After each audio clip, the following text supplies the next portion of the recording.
The swing trio is the swing red and green, which are the wide lines, and the swing blue line. The red and green are one group of the short-term trend lines which identify the short-term trend for us.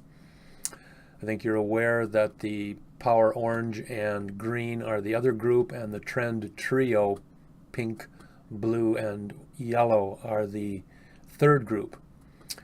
The trend, or excuse me, the swing trio is are three lines that we put together at the way back in the beginning, and we use them as a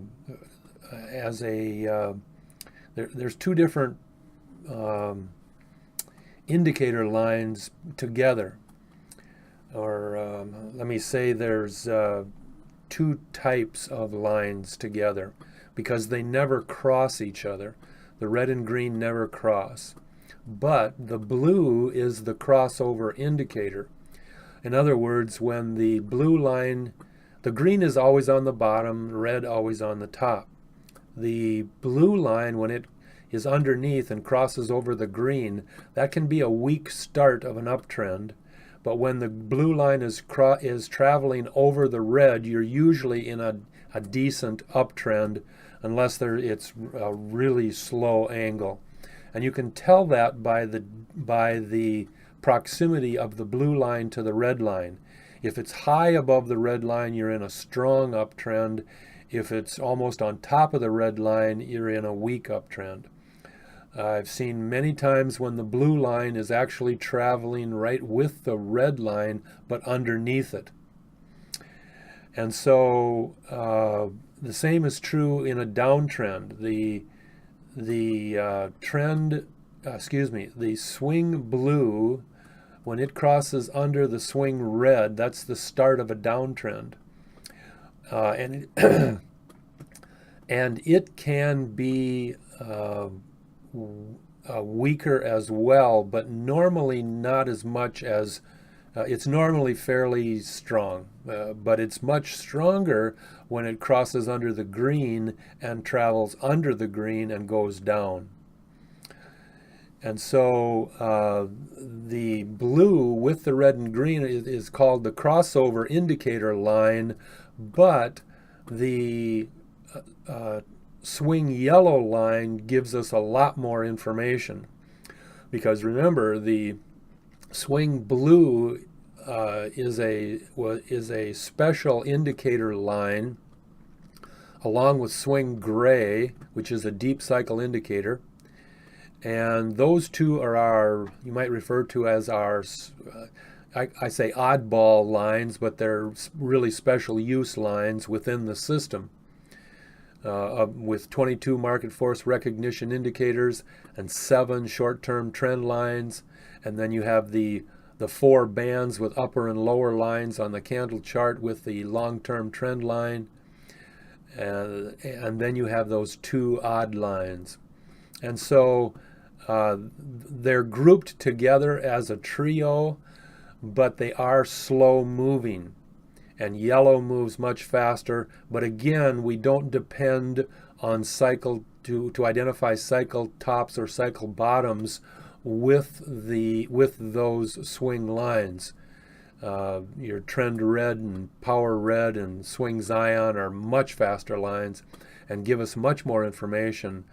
We use the swing trio as a method of staying in a swing trade, or a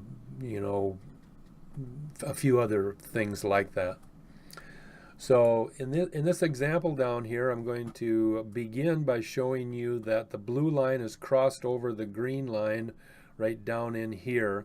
And in fact, this Scion vertical line is the first day that it crosses over the green line, and it continues up, and the green vertical line is the day that the blue line crossed over the red line and makes a uptrend. And you can see that when I commented about how when blue crosses the green, it can be the weak start of an uptrend. Well, obviously, it's actually going down a little bit. So that's an example. It doesn't always work that way. Sometimes it will go up, but it's not as strong as when, like over in here at the end of the uptrend, where the blue line is separated from the red line. It's farther apart. That tells you that the up movement is stronger. The red line depicts the point at which, it's not the point at which the blue line ends being above red, but it starts squeezing itself down, and the easy way to see that is to look at the yellow line. Because remember, the yellow line will tell you a lot more. When you're looking at identifying crossovers or cross unders, we would look at the yellow line before we'd actually look at the blue line. But originally, the start of that whole process of the swing red and green lines involved the blue line as the crossover indicator line. But you can see how yellow came down underneath the red line here, and it gave us showed us a nice down movement as well.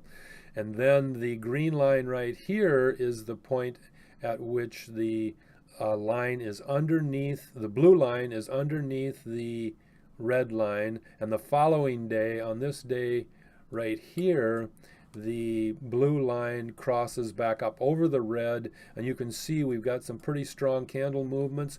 We also have some pretty strong separation between the red and the blue. So always keep that in mind. And then, of course, when you have the yellow line crossing under and going down, it usually drives the price down, and so you have those examples there. Moving on a little bit, the blue line right in this area here has crossed underneath the red, and you can see it's just slightly going down. And then the blue line's actually traveling on top of the green line and maybe slightly above, going through here, and it's pretty flat. There isn't much movement in the price. Right up here, the pricing is pretty flat. But on this day, on the green vertical line day right here, the blue line has crossed back up over the green line, started up. The white vertical line shows the place the day before the blue line crosses up over the red. And you can see that we've got a nice green candle the day after the vertical white line, and that's the day the blue went over the red. So you'll see different situations like that when they make that crossover. So there's nothing fancy or specific about the trend trio. It just gives you added information when you want to identify with what's happening within the stock that you're either in a position on or in contemplation in doing something. So we call it the swing trio.